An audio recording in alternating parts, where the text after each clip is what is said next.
am a cisgender queer woman, and an identity that I am sort of exploring more. It's really very much alive and under development for me.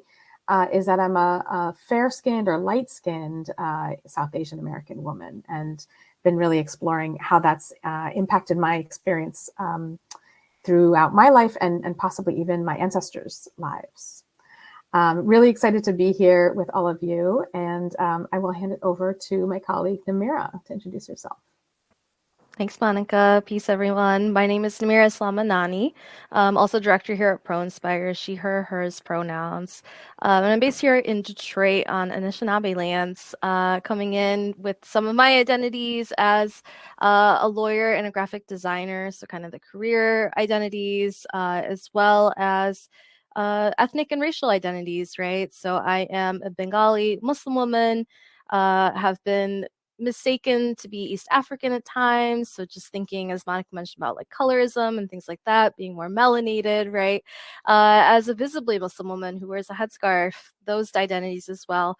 And then also holding the fact of, being born in the United States, having English as a first language.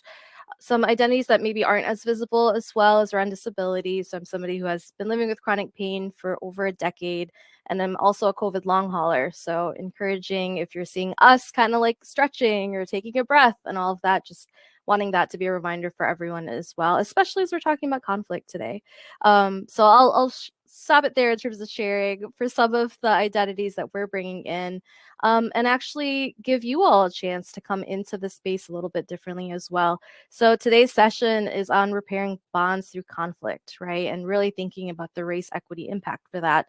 And we know that conflict brings up a lot of feelings. And so what we're going to be doing now as people are coming in is actually ask you all to think about that and reflect a little bit around conflict. So on this next slide, we have a prompt for you all to think about, and we're going to give you a Menti link to be able to submit this. So when I hear or think about conflict, I feel. And on the screen, you will also see a feelings wheel. If you're not familiar with feelings wheels, some of the bigger buckets in terms of feelings are at the very center of the wheel, and it kind of expands out to more specific feelings, right, that fall under the categories of like peaceful or mad or sad. So if you need some descriptors, feel free to look at the screen and pull some from there. Otherwise, they can be as broad or as narrow as you'd like. You can submit up to 3 and then submit again if you would like. So if you are noticing multiple different feelings coming up around conflict, feel free to submit all of those. And we're just going to give you some time to do that. And then we're going to share out so that we can see what people have added. So the link is in the chat. Go ahead and click on the link and name some of the feelings that show up.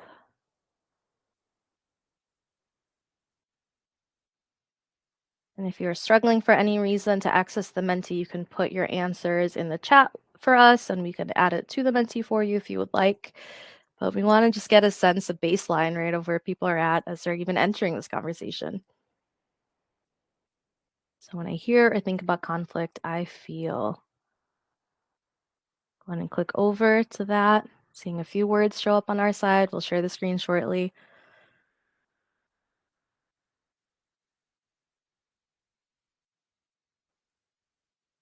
Yeah, so some of the words that are showing up, right? Embarrassed, anxious, trepidatious, discouraged, scared, trepidatious, good one. Yeah, some of these different feelings, right? And they're still populating here. Creative, yeah. So this is a really powerful one, right? Around conflict can bring up an opportunity. So creative, but helpless, scared, right? What else are you noticing, Monica? Well, certainly I'm seeing the size of the word anxious, right? So there's that, what that means when it's showing up larger means multiple of us are sharing that same emotion. Creative was an interesting one. And resolution and avoid are some new ones that I'm seeing here.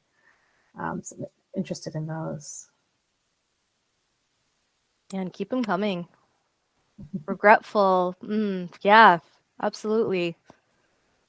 And I know even just watching, right, the words come in, I'm like, oh yeah, regretful, that brought up a specific situation that I've been in before around conflict. Yeah, nervous, discouraged. Thank you for these. And many of these resonate, Namira, with me, I'll say, and that there's this possibility in those moments, and that we can move through the nervousness. That's kind of my intention for today. Whatever feelings are coming up, that we might see some new opportunities within, even within those feelings, and within situations of conflict. Yeah, anxious is just the biggest one, anxious and uncomfortable. Absolutely. Absolutely. Okay, well, thank you for this, because it's giving us a great moment to just dive straight into like how it feels, how it sits in the body, right? So one thing with raise equity, it's like, yes, we are going to sit and think about tools and other ways to navigate this from a very intellectual headspace, right? But conflict, it shows up in the body, like we feel it, right? And so that gives us a lot of information as to our approach, our mental models, our mindsets toward conflict. So even just naming and pausing to see how you're feeling in the moment can give us tools and opportunities to even guide ourselves through with like our bodies, right? And how we are approaching conflict.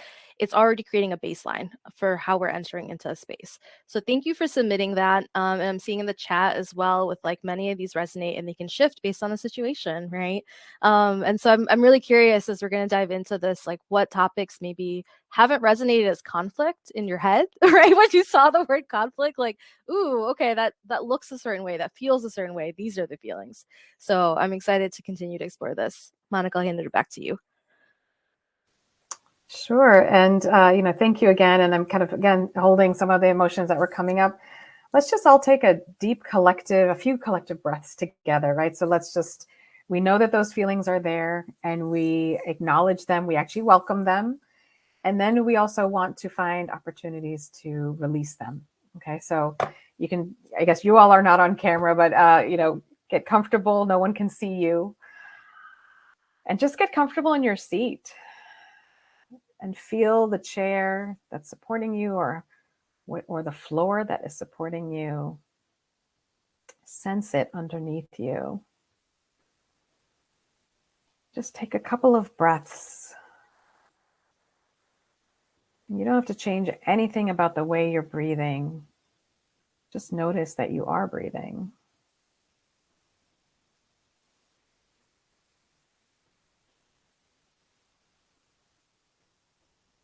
And feel the air as it's entering, maybe through your nostrils, down kind of your throat, into your lungs. Feel the expanding belly. And then as it falls again, and feel free to move around, move the body in any way that it's calling to you to do that. And that will help us release some of what might be coming up. That helps me as well. Welcome back to the space. So what I'll do now is give a little bit of background on ProInspire as an organization, and a model that we're going to use throughout this session. So what you see here are the mission, vision statements for ProInspire. We envision an equitable and just society free of systemic oppression where all people thrive. That's really what we are here to do in any setting that we're in. And that is such a bold vision, right? And so there's so many different ways that we're thinking about that. And conflict is just one piece of them, but one that we think there's so much opportunity in. And so that's why we leaned into this topic as we think about how in multiracial organizations, right, that when we can lean into conflict, that is actually a place where racial equity and justice can actually take hold. It's when we don't engage in conflict that a lot of the inequities are they persist. And so that's really why we're leaning into this topic. We'll go to the next slide. For about the last 5 years or so, ProInspire has been developing a leadership model. And so you're seeing a glimpse of that here. Really trying to understand what are the conditions that are needed? What are the norms and the habits and the culture that we need to embody the practices so that we can really pursue racial equity. And we divide it out into 4 different levels or windows. So each circle is a window. The most innermost window is the self. Then we've got people. You can think about people or teams. Then at the level of the organization, and then at the level of the system or systems, really. We're in so many different systems. And today's session, we're really kind of honing in on the leading people window. But just to give you a little bit of background, each of these windows has sort of a core commitment that we really invite people to lean into. So when you're thinking about leading yourself, the core commitment we're asking folks to lean into is exploring identities. So you heard Namira and I kind of share some of the identities we are coming in with. And that's really kind of getting to know ourselves really deeply, how we see ourselves, how others see us, how sort of political systems see us. That understanding and awareness is incredibly important if we're trying to engage in racial equity work. The second window is leading people. And the core commitment here is centering relationships. And that we're really going to lean into that today. So you'll hear more. But really prioritizing the human, right? The person that you're engaging with and showing up fully as we try to do this work. Racial equity work is relational work. So this one is not a small thing. So we'll go into that more. At the level of the organization, we're talking about aligning values, making sure that our organizational sort of approach and work and values are aligned with racial equity. And at a minimum, not contradicting racial equity, right? So sometimes our values are actually contradicting or standing in the way of racial equity because they might be supporting sort of white dominant norms. So that's the core commitment there, is to align values. The last window is leading systems. And here, the core commitment we invite people to lean into is collective reimagining. So can we be in a room together, be in a virtual space together, and really imagine something different, and as we do that, our imagination starts to sort of spur things in reality. We look for opportunities to make those things real. So collective reimagining, it's really powerful. So let's dive now into centering relationships. So in the next slide, we'll share a little bit about how, we're going to first do community agreements. So as we're in this space, I imagine it is likely a multiracial space, or many different identities here. So a couple things to make sure that we can all show up and in this container. The first is that we will be centering race and acknowledging intersecting forms of oppression. So this is important to our work. We lead with race equity. We believe as we're doing that, we're also acknowledging the many different dimensions of identity that show up for each of us. And we think that through doing this work, leading with race, we're actually going to create inclusive and just and equitable spaces for everyone. The second is to acknowledge and attend to impact. We'll talk actually about this in a really practical way a bit later, but we're distinguishing between intention and impact, and really making sure we're attending to any negative impacts that happen. And then speaking from the I. So please do engage with us. We'd love to see comments in the chat. Would love to hear your experiences, and ask that you do that from the I as opposed to kind of the generic we. So what we want to hear about your lived experience. All right, so so now we can go to the next slide. And when we're thinking about centering relationships, I sort of mentioned this is such relational work. It cannot be done only through the cognitive sort of absorption of information. It cannot be done in silos. It is about relating to other people. That is even part of the work. That's part of the practice, I should say. And relationships are built on trust. And so racial equity work also happens at the speed of trust. And so we have this quote here: relationships are built at the speed of trust, and social change happens at the speed of relationships. So what is conveyed here is really the integral way that relationships are going to help social change actually happen. If you go to the next slide, we'll think about conflict specifically. The fear of open conflict, for those of you who have read Tima Okun's White Supremacy Culture Characteristics, may be familiar with this. But fear of open conflict is one of the kind of ways that white supremacy culture is demonstrated. And what does this look like? People in power, people with positional authority may want to sort of avoid conflict or ignore it or run from it. This happens too, as things get raised. If anything causes discomfort, we might perceive that as being an unsafe environment, a psychologically unsafe environment, and we really can't distinguish between discomfort and safety. And so, if we're feeling threatened, what might the response be? The response might be actually to blame the person who's raising the issue. Okay. And when that happens, we're not really allowing the conflict to sort of be explored and to learn what we might need to through that experience of those of differences of opinion, perspective, lived experience. So opportunities are lost in that. The other thing I want to call out here is, we're in, most of us are probably in the nonprofit sector.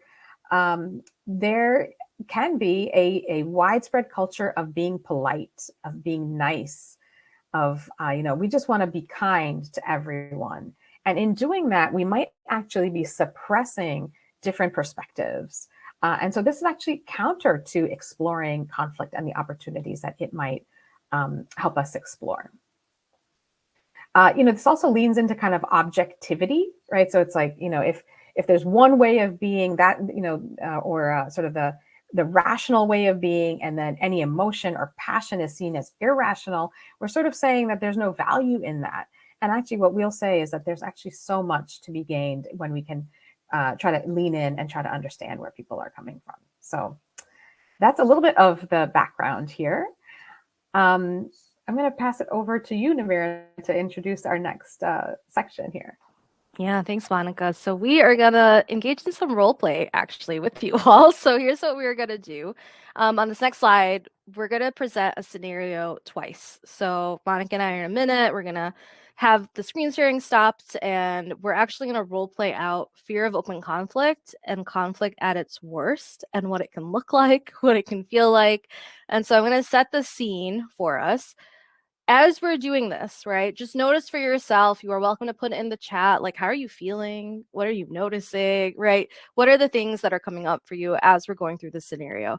And then after that, we'll talk a little bit more about what are the shifts that we could make. And we'll ask for you all to give us suggestions, right, of other ways of doing this same exact scenario. And unlike in real life, we're going to get a moment to redo it. So first, we're going to do this role play. You'll give us some suggestions, we'll debrief it, and then we'll come back and do it again, right? Embodying some of the practices that we're talking about, especially from the leadership model, but also recognizing that, if you came to a session about conflict today, like, you probably have some level of wisdom, skills, knowledge, expertise to share with us as well. So we're going to solicit some of your input too. Okay, so we can stop screen sharing. I'm going to set the scene for us as to what situation we're in, right? And so for this scenario, Monica and I are on a project together, right? Monica is the project lead. I have recently joined as a team member. And we are kind of playing ourselves in like a fictional way, right? In the sense that our identities that we mentioned around, South Asian identity, being cisgender women, like, these are coming into this conversation as well. And we are also noticing like the power piece, right? So Monica is the lead of the project, has more experience on the project. I'm coming in as a new person, right, on it. And we are meeting virtually. So we are going to be coming in the situation, right, thinking about meeting virtually, what that can include being on Zoom, right? We had a rough meeting today with a really demanding client. And Monica being a woman of color in leadership, me being a woman of color as a team member, Monica's running late for this check-in, right? And so this is a hypothetical.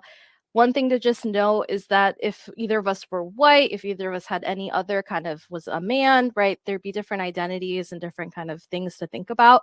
But just given the fact that we're both women of color, keep that in mind, right? And so we just want to give that disclaimer. So I'm here on Zoom, been waiting, right, for Monica to come in, and she's running late. And so we're going to start the scene and action.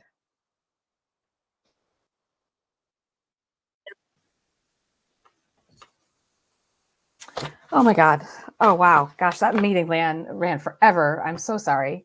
They were just going on and on about this problem. Anyway, I needed to schedule this meeting with you because of what happened this morning. Yeah, I mean, I moved up another meeting to my lunch break so we could check in. I mean, you said the way you said it, it sounded really urgent. Yeah. Well, this morning we were working with one of our biggest clients.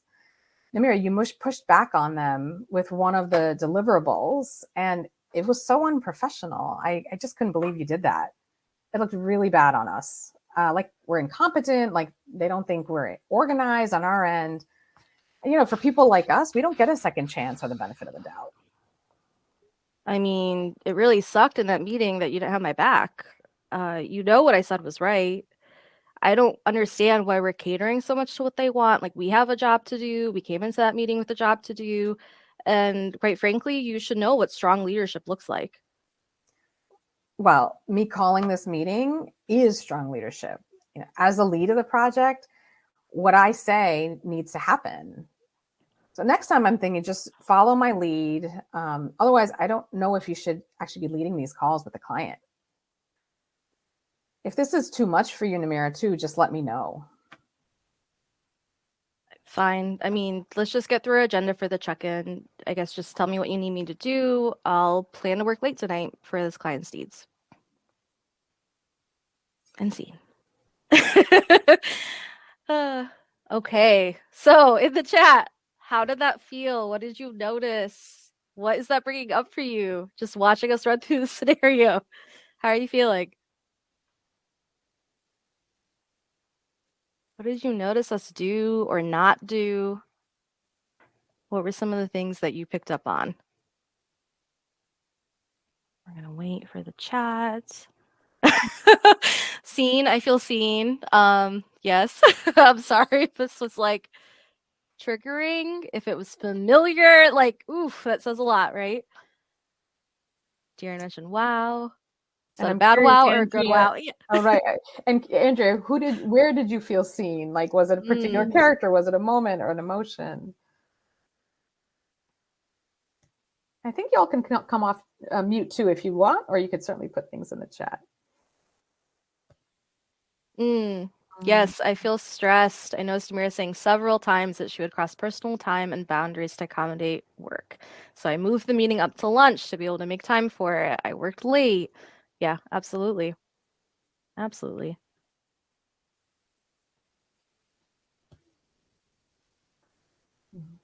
Yep. Monica cared more about getting work done than me as an individual. There wasn't a single, like, oh, you moved some stuff up, right? Yeah. What else?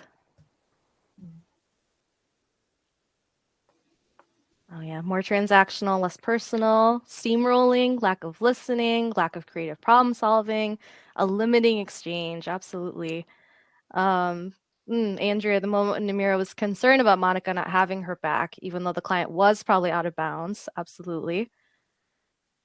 Katie, I feel like both people left that meeting angry at the other one. You didn't resolve the actual core issues. Nope, not at all.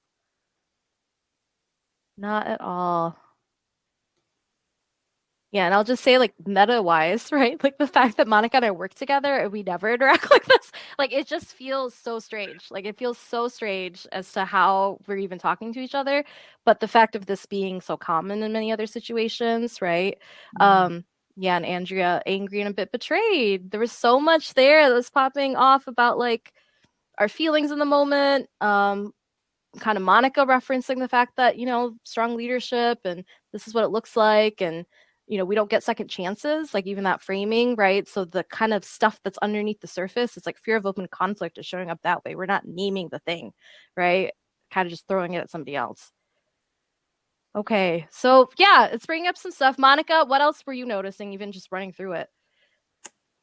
It just, we weren't on the same page. We weren't on the same team, right? We were against each other, and that, so you were the object of my, frustration, and it seemed the same for you as well towards me. Yeah. And I was like very interested in just getting my opinion out there and naming it, but then also feeling very like, like this is somebody who has the power to take me off this project. This is somebody who has the opportunity to say, like, well, I'm questioning your entire expertise, your lack of skill in this moment, all of that stuff. So it's heavy. It's a lot for like a very short exchange. Okay, so as we're gonna redo this again, I would love to hear in the chat, like, what are some suggestions you would give us if we were to redo this again? The exact same scenario, had a horrible meeting with a client. Monica, I brought out something in the meeting. Monica kind of pushed back, right? But so the exact same situation, what would you recommend for either of us to do differently, doing it again? And we're going to talk in a little bit as well for some more ideas, but I'd love to hear just based on this brief debrief on this, right? Like, what are some things already you know that you would want to see done differently?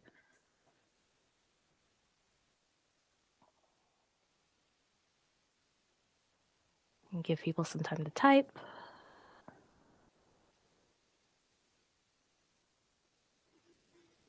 Things to do differently. It can be small, it can be big, it can be like a mental reframe. Like if you're you witnessed this, you overheard it, and you're like kind of pulling one of us aside, right? What would you tell us to do? Okay. Try to think about how it felt from the other person's perspective. Absolutely. Like putting yourself in the person's shoes. Each of you hold up a mirror to your own behavior and reactions. I say take a breath, notice what's happening inwardly, and try to really listen to the other. Acknowledge the sacrifices that Namira made. Remember you're on the same team. Prioritize the relationship. Use statements like, I'm hearing you say, or this makes me feel. Absolutely. I love this. Yeah, this is great. Good coaching. Very good coaching. Okay, so can we share screen to slide 10, please? So more around centering relationships. So some things that we provide in a framework too, as we're looking at the different ways of improving the situation, right? Especially because conflict shows up so often, like how are we building our muscles for conflict? So as we're thinking about this, for centering relationships, one way that we think about it in our leadership model is with the 3 A's. And so there's these 3 buckets of ways to take action, right? So one thing is active learning and unlearning. So on a mental, and some of you mentioned like, ooh, how can I even reframe this, right? Thinking about it from the other person's perspective, remembering we're on the same team. Disrupting fear of open conflict can happen by learning and sharing our communication styles with each other, right? And then also having an understanding of restorative approaches. So we'll talk about that a little bit more in detail, but there's some learning, right? For any of us, if we're taking a look internally, inward, right? To then see this and be like, oh, okay, like there's some stuff I need to work on. There's some stuff I need to learn. There's some stuff I need to unlearn. So what am I doing on that bucket of work, right? Then there's intentional action. So the second A out of these 3 A's, we move intentionally by slowing down. So, mentioning like taking the breath, right? How are we actually slowing down in the moment? And then building trust with peers. This is an intentional action item to really focus on, is like building trust through authenticity, through vulnerability to develop connections. So even naming some of the feelings in a different way, demonstrating vulnerability, can also help others respond in a similar way, right? And then authenticity too, like keeping it real, being able to say the hard thing. Part of this is being able to build trust with one another. And so especially for action, and as we're thinking about race equity in conflict, like how are we building trust? Sometimes I've heard people say like, well, we didn't have enough trust to go into that conflict together. And I often help, like, it's something that I'm trying to internalize, like you can build trust through conflict, right? So somebody you might not have built trust with, somebody you don't know that well at all, but like your first conflict comes up and the other person handles it a certain way, you respond a certain way, and it's like, wow, okay, we moved through that, in a certain way, and that built my trust in that person. And then the last A is these processes for accountability, right? So holding each other accountable, like, did this practice that I'm trying to do, did this actually work or not? Having collaborative work structures for context sharing, having a moment for honest feedback, especially feedback that's mindful of privilege and power. These are ways to be held accountable as we're centering relationships, right? So when something happens, when you're trying to make a change, like how is that landing, right? How could that be improved? Making sure that's part of it for accountability. Okay, so given this and given the suggestions, the amazing feedback and the coaching that we just got in the chat, we're going to redo the scenario, right? And we're going to make it really bring some more of this in. And so again, we can stop screen sharing here. And we are starting with Monica off camera, me over here waiting on Zoom, right? Same situation. So we're going to really do this a little bit differently. So I'm here waiting and action.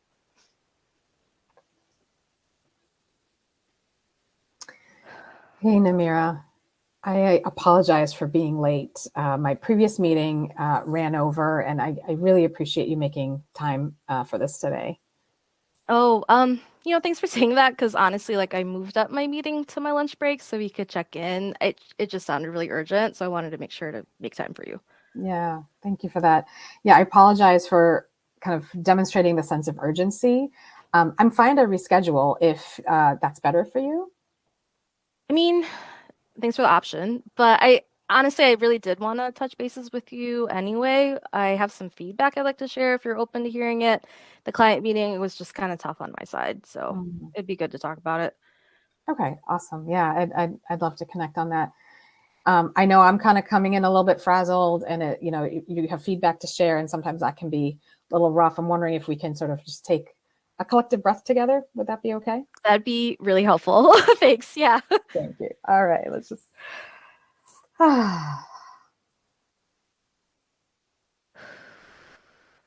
Okay, so in that meeting, when you contradicted me in front of the client, I felt like you didn't really have my back.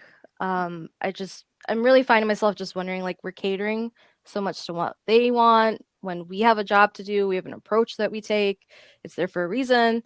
And I felt like it was a moment of leadership for me in that meeting. And I was really looking to you for support. And I didn't feel like I had it from you when you contradicted me like that. Yeah. Wow, I really appreciate you sharing that. And for me to get a little bit of a glimpse into your perspective. Sort of here's what I'm hearing and what you're sharing is that, when you named that risk to the client, it felt like you were stepping into leadership, right? Because it can be risky. And that when I contradicted you, then that made you feel unsupported. Am I understanding that? Yeah. Yep. Yeah. In a nutshell. Yeah. Yeah. Yeah. And as I'm hearing you share this and reflecting on the situation going back, and I'm realizing how my actions, me sort of then stepping in would have that impact on you. That makes, I'm understanding that. And I'm really sorry about that. Would it be okay too if I shared some of my perspective on what happened? Yeah, I mean that's helpful because I was kind of taken aback that you did that, and so yeah, that'd be good to hear. Yeah, sure. As a woman of color working on this project with this client, it's been really challenging to navigate,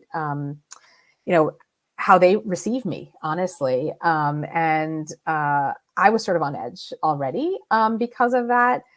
They typically push back on us. And so we're constantly like a little bit in this tension place. And so in that moment, when that kind of interaction happened with us, I sort of felt undermined, and I really wanted to handle like shifting their scope of work with sort of a united front that felt organized so that they could build some trust in our work, right? Because, the relationship doesn't really seem steady, I guess, and so that's what was coming up for me. I just want you to know, I so value you as a colleague. I know this is our first collaboration together, and I love working with you. And so, I'm really sorry about how this landed for you. And, I want to make sure that I'm, being cognizant of that in our future client meetings. Yeah, I appreciate that. Thanks so much. And, I'm really sorry too. Like, I realize now, like, I didn't really ask you for that context. It's like coming out of this project so quickly and then just like jumping in. I was focusing so much on like the impact for the BIPOC staff for this client based on their proposal. And I was like, okay, like, great. This is an opportunity to like say the hard thing to this client. That's why I'm here. And it kind of, from my perspective, was that piece of like, oh, I'm adding value to, to the project and to these meetings, but knowing the context now, I'm just really sitting with like how that must have felt for you and how valuable that perspective is and how difficult the situation is as a whole for us to navigate. So I've really loved to just brainstorm, how to best approach this with the client going forward, just given this. I really appreciate you just naming the fact that like my perspective is valuable, especially on this, because I know that I was sitting here questioning that a little bit. So thank you for that. And I'd love to just, have the team, like you're not alone on this anymore. So both of us having that united front, that makes a lot of sense to me. Yeah, I would love that thought partnership with you. I'm also, kind of usually the only person of color in a situation. And so I feel like so much of that I have to like protect the image and protect, sort of how people are perceiving me. And so it is really new in a way to have a team where there's others with similar vantage points or perspectives. And so I, just appreciate you being willing to be a thought partner with me on this. Yeah, you're not alone on it anymore. So I'm really glad we checked in. Could I put time on your calendar just so that we have some time to strategize and have that united front with them and build the trust given what you know and all the valuable prior knowledge that you're bringing onto it? Absolutely. That would be great. I would love that, Namira. Okay, great. In the meantime, I'll start working on deliverable, kind of where we landed today with them. But we'll talk. We'll talk more. And let me know how I can support on that too, and maybe we can pull in some resources to do that. That'd be helpful. Yeah. Thanks so much, Monica. Okay. Thanks, Namira. Okay. Talk soon. And scene. Okay, so how did that one feel? How did it land for you all as you're watching this? Put it in the chat. And what did you notice maybe that was different about how we went through this one? Much better, very human and vulnerable. Love the empathy, active listening, vulnerability, forward focused. Yep. Expressing genuine appreciation for each other, owning your errors and missteps, right? Because we're human. Sharing what's hard for you and being heard and received in that. Honestly sharing what you want and need, asking for permission, apologizing, seeking consent, right? If it's okay with you. Lovely, felt collaborative, both showed up honest and vulnerable. Create connections. Yes, like we knew each other so much better at the end of that conversation, right? Lots of understanding from both team members, supporting each other as a team rather than working against each other. Ellen, so much more expansive. Yes, lots of reflective listening, asking permission, getting consent, taking responsibility and accountability made the relationship stronger. Absolutely. And then love that you took a collective breath together at the beginning. Yes, similarly, love the take a breath moment. Good to slow things down, get on the same page. If y'all notice, like this conversation took longer, right? Like it literally took more time to do it this way. But given the work, sometimes this comes up a lot with centering relationships conversations around conflict, where it's like, it takes, this takes too much time. Like I don't have time. We don't have time to do this. But imagine if this was like the real situation, us taking like the few minutes longer right here, how much smoother the project is going to be versus the first scenario, the first role play, right? That is just going to keep bumping up against each other as we're moving through the project, and things aren't going to shift. It's not going to run as smoothly. It's not going to be as strategic or as intentional. So that fact of like this taking more time, it still really furthers the work. And so this isn't separate from the work. This is the work. And thank you, Joy. Yes, we try to lean into the acting skills for the role play. I have done this one once before. Monica was her first time. So shout out to you, Monica. So let's talk a little bit more about like the strategies, right? And these specific things. You all have felt it, you all have noticed it, have witnessed it, observed it, but let's really talk a little bit more about this. So at its best, right, what are some of the things that we are thinking about? So we're going to start screen sharing again with slide 12, just like a mental reframe that a number of you have pointed out, right, around this for how we did this and what the switch was, even from the mental perspective, the mental model that we're holding about conflict. And so this, we're bringing up a comic, right? It's a little web comic from Liz and Molly. And this comic is applicable to like not just work, right? But it's also applicable to personal relationships as well as other relationships. So it's this next slide after this one. We're really focusing on generative conflict. Thank you. So the top image here is like unhealthy conflict is what you all pointed out. It's like you versus me, right? The conflict is in the center. We're facing each other. We're like squaring off, right? With the conflict that's like festering between us versus shifting to this piece around healthy conflict or generative conflict. It's like, how are we metaphorically, physically standing side by side, you and me versus the problem? And so, really, just that mental reframe, whether you're naming explicitly for the other person or just as you're starting a conversation, like, okay, we're together on this. Like, what is the problem? Let's talk about that separately. That can be a really important shift, right? And so the next slide, we've got some strategies other than this. One thing that we modeled was SBI. So if you are not familiar with it, SBI gives you a way to bring up a conversation, right? So I tried to model it with like naming the situation. Hey, in this meeting this morning, you contradicted me in front of the client, right? So the behavior, which was you disagreeing with me, contradicting me in front of the client, and then the impact. I felt really undermined in that moment. I felt like it was my own leadership, blah, blah, right? And so it's a way for me to also have, instead of assuming that Monica doesn't have my back, Monica stabbed me in the back, Monica did this, Monica did that, right? It's like you contradicted me. That's all that happened in the moment. And then this is the impact on how that landed for me. So SBI can be really helpful to just like reframe the conversation, make sure I'm not making assumptions or judgments or things that are more in my head, meaning that I'm making rather than what, Monica actually did. And then a number you mentioned, active listening, right? We also look to the body for wisdom. So Monica saying, hey, I know conflict can be really heavy and intense, right? We have the sense of urgency that's being created. Like, let's sit and like breathe for a little bit to slow things down and like ground before we even have the conversation. Emotional agility. So the difference between emotional intelligence versus agility. Emotional agility is navigating emotions in a values-led way, right? So, hey, I'm feeling this. What am I going to do with it that is aligned with my values? It can be a really powerful way to not only acknowledge your feelings, but to act on them, but in a way that is really aligned with who you are as a person, right? So for us, having a value around collaboration, it's like, oh, I'm feeling this kind of way. Like, let me really lean into collaboration and approach the conversation that way. And similarly, looking at trust preferences. So for us to really build trust with one another, in our longer trainings that, we encourage you to take a look for ProInspire's website and to sign up for future trainings, we dive into trust preferences, right? Excuse me. So the different ways that people build trust. And that was something that Monica and I were working on. We disrupted the sense of urgency by slowing down. Sense of urgency, similar to fear of open conflict, is another white supremacy culture trait, right? So as we're thinking about the norms that are set in a lot of nonprofit spaces, how are we disrupting those things actively and intentionally? We centered relationships, really checking in with each other, seeking the context, seeking the experience, the history, building trust by creating space for the dialogue, right? Having some time. Monica even asked, like, are you sure you want to meet now? Do you want to reschedule? Modeling vulnerability. Neither of us really knew if the other person was going to respond in the same way, but we decided to lean into it anyway, right?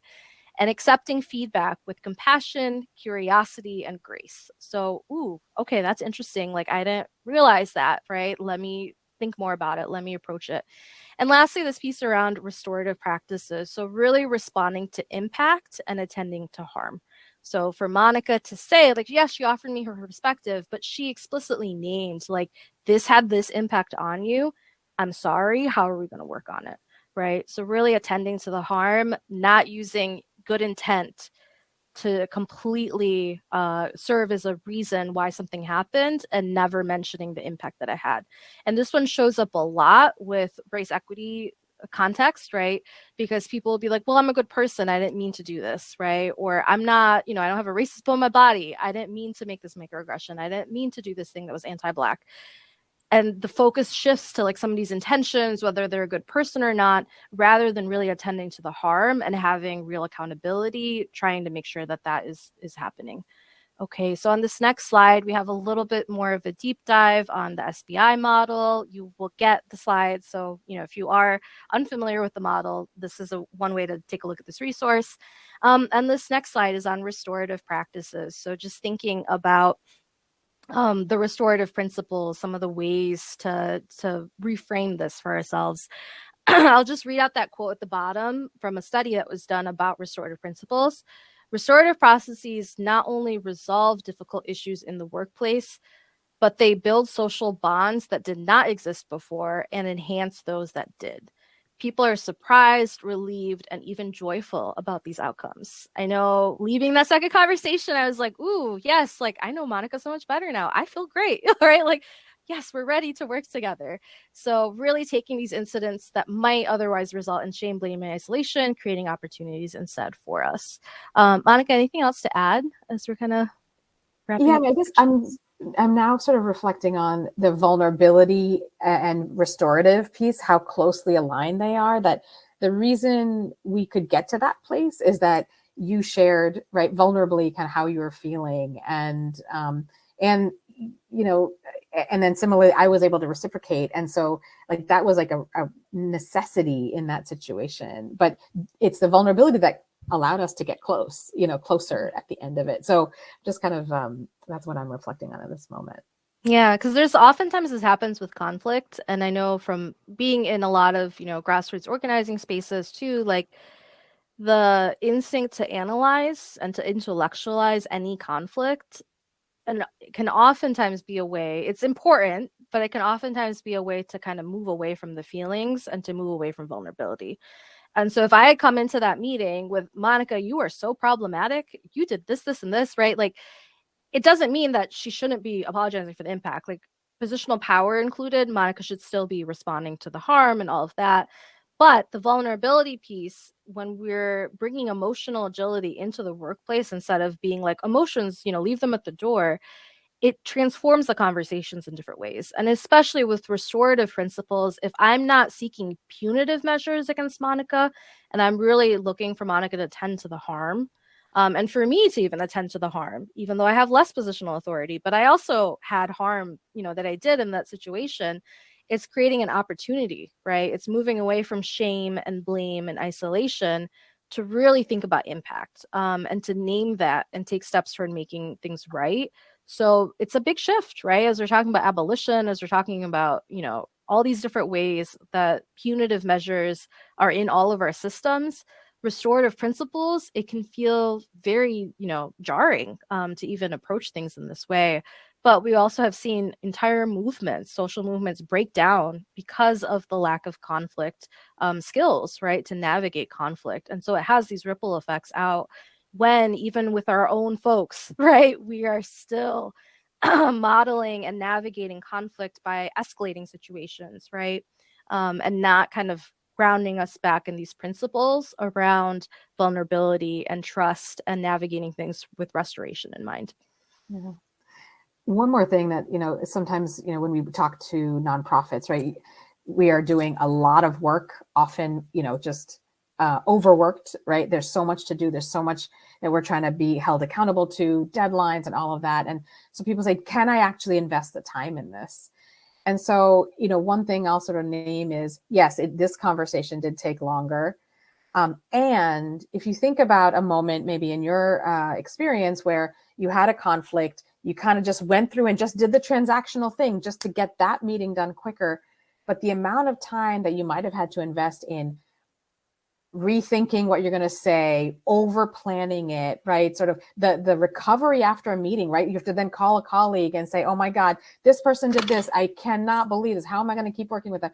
That is time, right? So I just wonder if we sort of thought about the human and work through the issue, what we could actually, there may actually be some time savings, right? Not that I'm trying to stay focused on that, but I know that's a real push and pull, right, that we have when we're doing nonprofit work. So that might be a way to kind of reframe that investment of time up front. Yeah, and it takes courage because, I mean, even with that example, Monica, like great point, because I know that's how I've handled conflict in the past. It's what I saw modeled in my family of origin, to not talk to the person directly and go vent to someone else. And so that's absolutely happened where I'm like, calling somebody else and be like, can you believe what Monica did? Oh, like, I'm going to keep this in mind for the future. I'm going to do this, blah, blah, blah, right?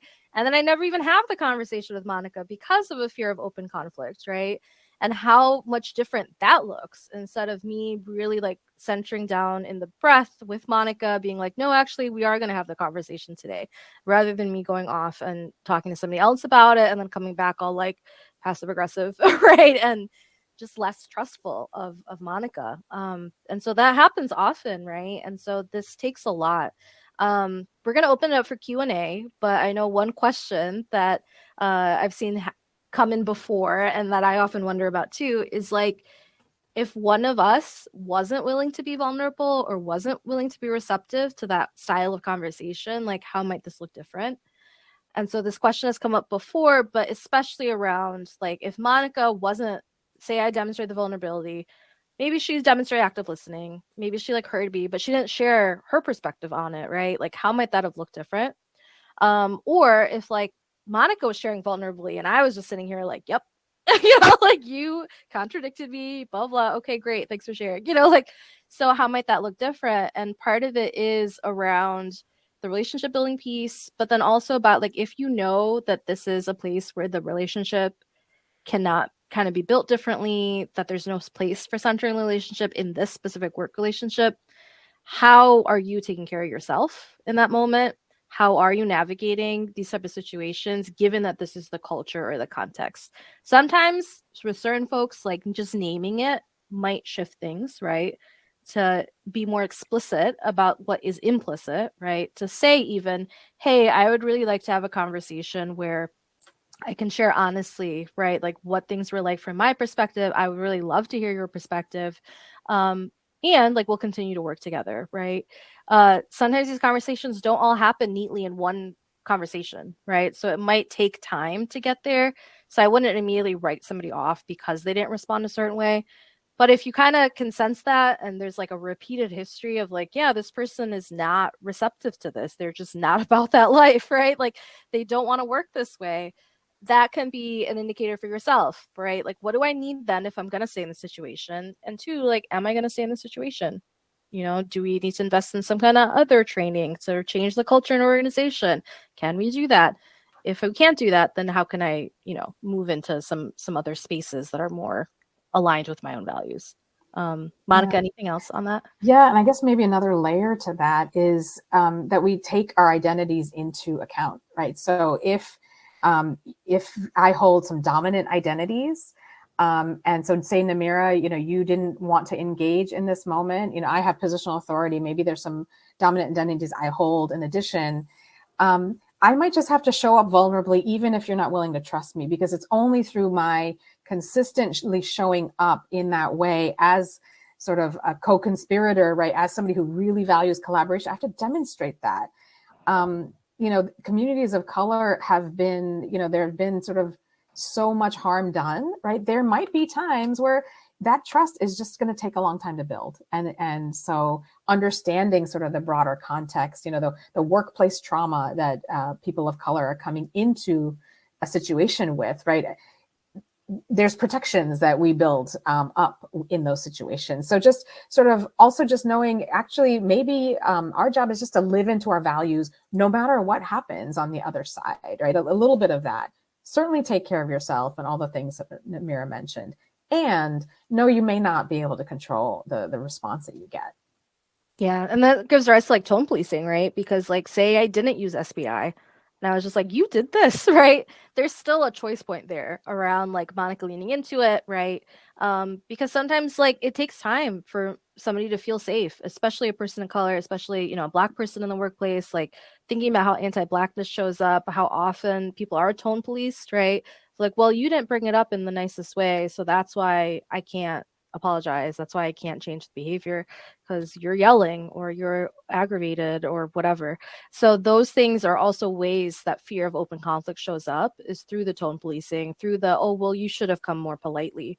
You didn't use SBI. It still is like a punitive framework, right? Like you didn't show up this way, so I'm going to punish you for not showing up to the conversation the way I needed you to.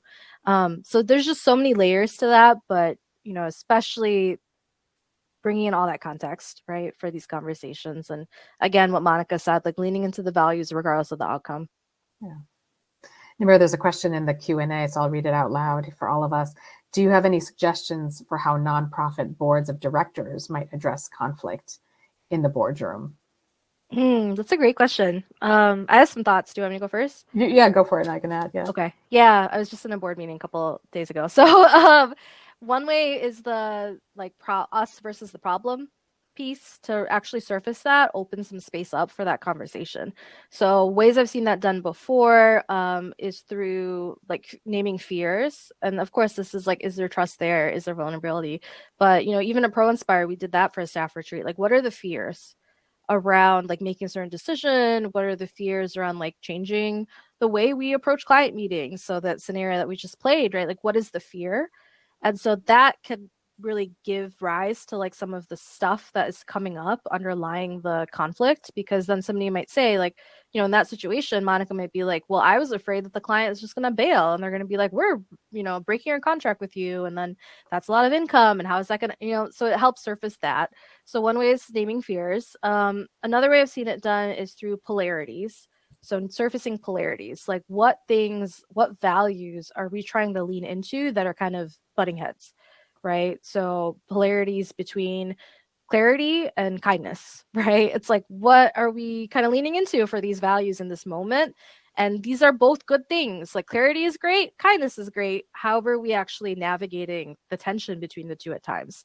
That's another way of seeing it done.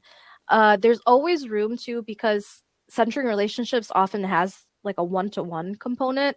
Sometimes, especially if it's a really large board of directors, the conflict, one, people don't speak from the eye. And two, it's like there's like multiple things happening. So how to really isolate it down or like have separate conversations can help. Yeah. Another tool that I'm thinking about, because, you know, obviously there's so many different structures and cultures on boards, but and many of them can be very hierarchical. So, and not knowing exactly what situation you're dealing with, Joy, it can be helpful to bring in a framework. And so I was just looking, I was like, what's the name of this one? It's called the 6 Thinking Hats. And it's a way to have everyone sort of put the same hat on at the same time. So there's one hat that's thinking about, you know, what are the, you know, if you're dealing with sort of a proposal of some kind, you know, what are the benefits of this proposal? Where could this, and that's one hat. Everyone's wearing that same hat at the same time. Then everyone shifts to what are going to be the challenges of this proposal, right? So you're all kind of at least kind of doing that cartoon where you're looking at the ball of yarn at the same time. You're not kind of pitting each other against each other, but you're all kind of leaning in to the same perspective.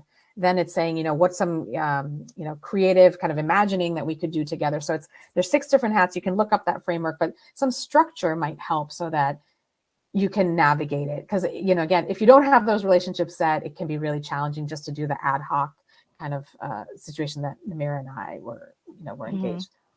Yeah, thanks, Monica. So as we're kind of moving to the closing, time has just flown by.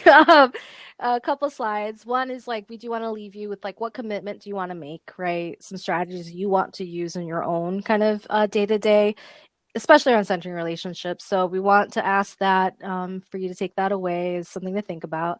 But another action item, so our next slide here, is to download the leadership model. So we have some more content, some great questions, much more about the framework, right, that we're offering as a self-to-systems approach to conflict. We kind of dove into that centering people window, the leading people, centering relationships, but there's so much more in our guide. So encouraging you to go to our website and connect with us. And so the next slide, ProInspire, we are at proinspire.org. We are on Facebook, LinkedIn, and Twitter as well. So please feel free to reach out to us there and visit the website for the downloads and to sign up for newsletters for deeper dives into this subject with us. So thank you again for the engagement and the interaction. Really appreciated just the time and really look forward to connecting with you further. So have a good rest of the day. Thank you all. Thanks, everyone. It was wonderful.